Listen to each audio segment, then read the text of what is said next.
Ustadz.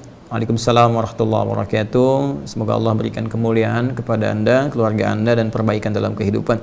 Saya mau bertanya, baik, misal seorang punya uang yang mana lebih diutamakan berinfak atau bersedekah ke keluarga atau membayar utang riba?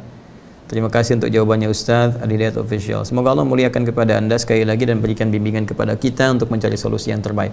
Pertanyaan singkatnya, kalau kita punya uang, rizki yang Allah titipkan kepada kita, mana yang didahulukan, membayar utang ya dari hasil riba atau kita bersedekah ya atau berinfak ke keluarga? Teman-teman, ini sudah masuk fikih aulawiyah. Aulawiyah itu yang paling prioritas ya di antara 2 atau 3 hal atau bahkan lebih yang ada di hadapan kita. Jadi program-program kehidupan ini apa, yang paling prioritas yang mana, itu masuk dalam fikih aulawiyah.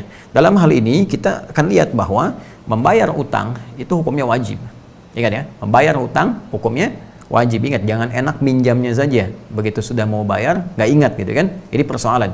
Jadi kita siapkan baik-baik, pahami hukumnya. Membayar utang itu hukumnya apa? Wajib. Karena itu ketika kita akan berutang dalam keadaan tertentu, kita mesti petakan dulu ya, dari kemampuan bagaimana kita mengembalikannya, dari bagaimana kita menyampaikan, membuat perjanjian dan sebagainya. Itu jelas langsung bahkan tertuang di Quran surah kedua Al-Baqarah dari ayat 282, bahkan nanti sampai ke ayat 283 sampai penutup akhirnya gitu kan, sampai pengingat dari Allah Subhanahu wa taala akan wahyu terakhir yang diturunkan. Jadi kembali satu ya, kita dari hukumnya dulu, membayar utang hukumnya apa? Wajib. Apalagi ini hukumnya riba yang harus dibebaskan, ya harus dilepaskan sehingga terlepas dari keadaan riba. Sedangkan bersedekah ke keluarga ini, keluarga ini dibagi 2, keluarga pokok yaitu istri dan anak-anak gitu kan. Ini yang disebut dengan nafkah. Nafkah itu masih seakar dengan kata infak ya, nanti kita akan bahas. Dan yang kedua, ada di luar keluarga pokok kita yang sifatnya kita langsung dalam naungan kita, dalam pemeliharaan kita ya, tadi yang istri, anak, kemudian juga di dalam rumah kita. Yang kedua di luar itu ya, misal yang beda tempat tinggal dengan kita, ada ibu misalkan, ada keponakan, ada kerabat terdekat jauh, ada fakir, ada miskin ya, ada ibnu sabil dan sebagainya. Nah, ini perbedaan 2 hal ini. Kalau kita bikin cabangnya seperti ini, nanti baru kita gali hukumnya, kita pahami detailnya dulu, sehingga dengan pemahaman detail dan akar ini kita bisa memetakan hukumnya dengan baik. Satu, mana yang prioritas kita harus lakukan? Apakah membayar hutang, kan? Bayar hutang. Bahkan di sini hutangnya jenisnya riba lagi. Semoga Allah jauhkan kita dan lepaskan kita dari jerat-jerat riba. Kemudian di sini tadi pertanyaannya adalah berinfak atau sedekah. Nanti kita juga bisa bahas perbedaan infak dengan sedekah itu apa. Ini infak, dari infak ini saya buka begini, ada yang sifatnya wajib, ada yang sifatnya sunnah. Nah, sekarang perhatikan baik-baik teman-teman sekalian. Kalau kita melihat hukum bayar hutang, ini sudah hukumnya wajib, wajib dibayar. Oh, hati-hati. Ya, hati-hati ya teman-teman sekalian. Bayar utang hukumnya wajib. Berutang itu dalam konteks yang dibenarkan, dalam konteks dibenarkan, bukan riba, itu kan ada kebutuhan, itu mubah hukumnya. Bahkan kalau ada terkait dengan sifat-sifat kebaikan, hajat hidup dan sebagainya, itu bisa naik kadarnya dari wajib ke sunnah gitu kan, bahkan mohon maaf, dari mubah ke sunnah bahkan ke wajib dalam konteks-konteks tertentu yang memang berkaitan dengan hajat kehidupan ya, untuk melindungi jiwa atau nyawa. Tapi ingat, untuk membayar nggak ada turunan, dasar hukumnya wajib untuk mengembalikannya. Jadi kita temukan dulu, bayar hutang hukumnya wajib, apalagi melepaskan diri dari riba, yang riba ini sangat dilarang oleh Allah Subhanahu wa taala dengan redaksi yang sangat tegas. Maka kewajibannya jadi meningkat kan? Kewajibannya jadi meningkat. Sedangkan infak ya, dengan sedekah. Sedekah ini nama umum. Saya tuliskan dulu begini, sedekah. Ya, jamaknya sedekah. Nah, ini. Ya, sedekah, sedekah. Dari akar kata infinitif kata kerja yang pertamanya dari kata sedekah, sesuatu yang benar. Sedekah membenarkan, tasdiq pembenaran, siddiq orang yang punya sifat senantiasa membenarkan pada kebaikan. Ya, sedekah ini segala jenis kebaikan yang membenarkan keadaan iman kita. Sehingga dalam fikih disebut kullu ma'rufin sedekah. Semua jenis kebaikan itu yang didasarkan pada nilai iman untuk membenarkan keadaan iman kita, itu disebut dengan sedekah. Jelas ya? Karena seseorang kalau telah beriman, maka imannya perlu dibuktikan. Apa pembuktian dari iman itu? Perbuatan baik. Karena orang yang punya iman, nanti imannya akan memancarkan cahaya kebaikan pada seluruh elemen tubuhnya. Jadi ketika iman masuk ke dalam mata cahayanya, maka mata akan dibimbing untuk melihat segala yang baik. Iman masuk ke dalam telinga, maka telinga akan dibimbing untuk mendengar yang baik-baik. Demikian ke lisan, ke tangan, sampai ke ujung kaki. Nah, ketika semua ini berbuat dalam bimbingan iman tadi yang membenarkan ada iman dalam diri kita, dibenarkan oleh perilakunya, maka pembenaran perilaku terhadap keadaan iman itu disebut dengan sedekah namanya. Ya, perbuatannya sifatnya disebut dengan sedekah. Jadi kenapa disebut dengan sedekah? Karena terjadi perbuatan-perbuatan baik yang membenarkan keadaan imannya. Karena itu dalam kaidah fikih disebutkan kullu ma'rufin sedekah. Setiap jenis kebaikan yang bersumber dari iman seseorang itu disebut dengan sedekah. Jika perbuatannya bukan cuma 1, 2, 3, 4, 5 banyak, maka dijamakkan jadi sedekah. Ya, di sedekah ini nama umum. Salat itu masuk sedekah karena perbuatan baik membenarkan iman kita. Karena salat dibuka dengan kalimat iman, alladzina yu'minuna bil ghaib wa yuqimunas shalah. Zakat sedekah, ya, sedekah. Kenapa? Karena dengan berzakat membenarkan perintah iman yang disampaikan oleh Allah kepada kita. Wa aqimus shalah wa atuz zakah, dirikan salat, tunaikan zakat. Ketika berzakat itu sedekah. Makanya perintahnya kata Allah, khudz min amwalihim sadaqah. Ambil dari harta mereka yang telah masuk nisabnya, masuk haulnya, ambil dari harta mereka sedekah untuk zakat. Di zakat dinamakan dengan sedekah langsung dalam Al-Qur'an. Ya, tutahhiruhum wa tuzakkihim biha. Bahkan ketika dikeluarkan, yang nerima kan 8 golongan. Jadi ketika kita punya harta diberikan, makin banyak yang nerima, sedekahnya dijamakkan jadi sedekah. Buka Quran surah 9 At-Taubah di ayat ke-60. Innamas shadaqatu. Sungguh zakat itu, kenapa kok perbuatannya zakat tapi dinamakan pembagiannya dengan sedekah? Karena dia membenarkan keadaan iman dan mengandung nilai-nilai kebaikan yang banyak bagi beberapa kalangan, yaitu 8 golongan utama. Innamas shadaqatu lil fuqara wal masakin wal 'amilina 'alaiha wal mu'allafati qulubuhum wa fir riqab wal gharimin wa fi sabilillah wa ibnis sabil. 8 golongan. Ya, karena banyak maka disebut dengan apa? Sedekah. Termasuk infak pun ini bagian dari sedekah. Jadi sedekah itu nama umum. Ya, sedekah nama apa? Nama umum. Pemberian materi dari segi materi sifatnya, ya. Materi, bukan ide, bukan apa. Jadi nggak ada infak ide. Ya, ya, semacam singkatan infak itu disingkat dengan nafkah, dari nafkah. Ini kan dari anfaqa yunfiqu. Ya, orang kita menyikat dengan nafkah. Ya, nafkah itu dari kata infak asalnya. Ya, nafkah. Nah, nafkah itu pemberian, teman-teman sekalian. Itu suka ada yang mengatakan kan ini ya, nafkah batin, nafkah zahir. Sebenarnya kalau dalam istilah kita ambil ke hukum syariat, nafkah batin itu nggak ada karena sifatnya bukan pemberian materi gitu kan.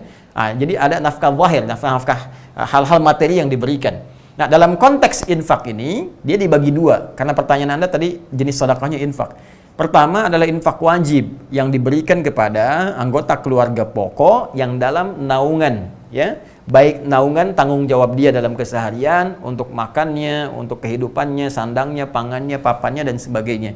Ini disebutkan di Quran surah keempat An-Nisa, ya, di ayat ke-34 di mushaf standar paling kiri sebelah atas. Ya, Allah berfirman, "Ar-rijalu qawwamuna 'alan nisa bima faddalallahu ba'dahum 'ala ba'din wa bima anfaqu min amwalihim." Itu ayatnya.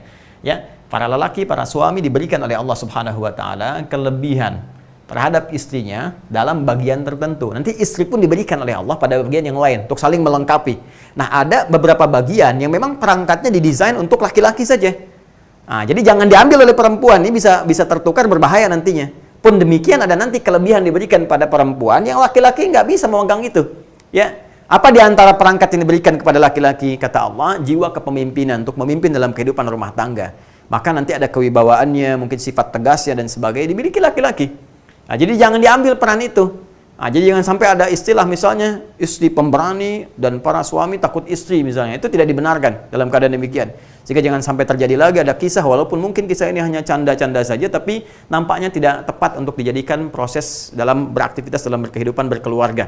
Ya, siapa di tempat ini yang takut sama istrinya, ambil sebelah kanan, kata Pak RT. Yang tidak takut, ambil sebelah kiri. Maka semua ke kanan. Ya, semua ke kanan. Cuman satu orang yang ke kiri, gitu kan? RT-nya bingung, karena RT pun takut juga sama istrinya. Dia di kanan gitu kan. Dia tanya sama orang ini, kamu berani sama istri kamu? Karena di tempat itu terkenal hampir semua takut sama istri. Kata dia, kenapa kamu ke kanan? Kamu berani? Nggak takut sama istri? Saya nggak tahu Pak, saya cuma disuruh istri saya ke kiri. Jadi ini menunjukkan bahwa ada bagian yang sama. Nah, ini tidak dibenarkan. Yang ada adalah berpartner bersama-sama dalam kebaikan. Ya, nah ini menata dalam kehidupan rumah tangga, suami jadi nakhoda, tapi juga tidak bisa otoriter. Ya, ada bagian-bagian tertentu berdiskusi, mengambil pendapat bersama-sama dan memutuskan dan menjadi juru bicara dalam keluarga pada suaminya. Yang kedua, wabima anfaqu min amwalihim, diberikan oleh Allah perangkat. Ya, perangkat yang sangat spesifik untuk mencari nafkah. Ini dia. Infak yang dalam bahasa kita disebut nafkah. Nafkah untuk keluarga, ini yang disebut dengan nafkah wajib ini. Ya, keluarga. Nanti diberikan perangkatnya pada setiap suami laki-laki. Bedanya apa nanti dengan perempuan yang bekerja misalnya? Nah, laki-laki ini sifatnya mengikat, wajib dia. Ya, diberikan perangkat oleh Allah sepanjang punya kemampuan, kan? Kemudian fisik baik, tidak ada kendala, nggak ada uzur yang lain, dia beraktivitas. Dan setiap dia bekerja, tetes keringatnya, Allah berikan dia rizki. Rizki ini, berapapun yang dia dapatkan, akan dicukupkan untuk jumlah keluarganya. Bisa keluarganya ada 5 bahkan. Walaupun dapatnya cuma 500.000 misalnya, ya per bulan, ini Allah cukupkan. Bahkan dikirim tidak dari sisi yang lain kalau dia beramal soleh dengan baik. Mungkin kesan kita dikirim oleh tetangga, atau ada yang lainnya, atau ada traktir, atau ada bonus. Ini bagian dari yang Allah berikan, dari ikhtiar yang dikerjakan. Ini cukup untuk 5 orang ini. Ya, beda dengan kasusnya kalau istri bisa yang bekerja. Hati-hati ya, hati-hati nih. Istri sepanjang ada kebutuhan, kewajiban yang melekat pada dia di rumah tangganya, maka kewajiban didahulukan dan suami yang bekerja. Tidak diperkenankan dia bekerja di luar yang mengabaikan tugas utama kewajibannya di rumah. Memberikan ASI kepada anak itu bagian dari kewajiban istri. Kan menyiapkan kebutuhan-kebutuhan suami yang sangat penting untuk kewajiban dia, itu juga bagian dari kewajiban istri. Jadi jangan sampai dia bekerja keluar ini diabaikan. Sehingga terjadilah kekacauan dalam rumah tangganya. Anda itu kan nyari rezeki di luar untuk memperbaiki rezeki di dalam. Untuk apa Anda nyari harta banyak-banyak di luar kalau yang di rumah aja rusak? Nggak ada perhatian, nggak ada kasih sayang, nggak ada perhatian dan sebagainya. Ya karena itu teman-teman sekalian, ini yang wajib nanti yang dikerjakan oleh laki-laki. Ya maka kalau dia mendapatkan kemudian harta dari hasil kerja kerasnya, contoh dia bekerja seperti tadi, dapat misalnya 5 juta, taruhlah ya, dalam per bulan. Maka apa yang harus dia lakukan? Dia cukupkan dulu kemudian untuk memberikan nafkah wajib bagi keluarganya. Ini poinnya teman-teman sekalian yang ingin saya sampaikan. Jelas ya? Nah ini poinnya. Jadi berikan dulu kebutuhannya ke sini. Cukupkan. Untuk kebutuhan ini apa? Kemudian ini seperti apa dan sebagainya. Taruhlah yang terpakai misalnya ada 3 juta rupiah kan? Nah, maka ada lebihnya 2 juta. 2 juta ini dihadapkanlah kemudian pada satu keadaan ada kewajiban nih hukumnya untuk membayar utang ini, lalu ada keinginan untuk berinfak. Nah, pada aspek yang ini, yang sunnah. Mana di antara yang sunnah ini? Misal, ada di Quran surah kedua Al-Baqarah, yang spesifik deh. Di ayat yang 215, untuk yang ini ya. Ini.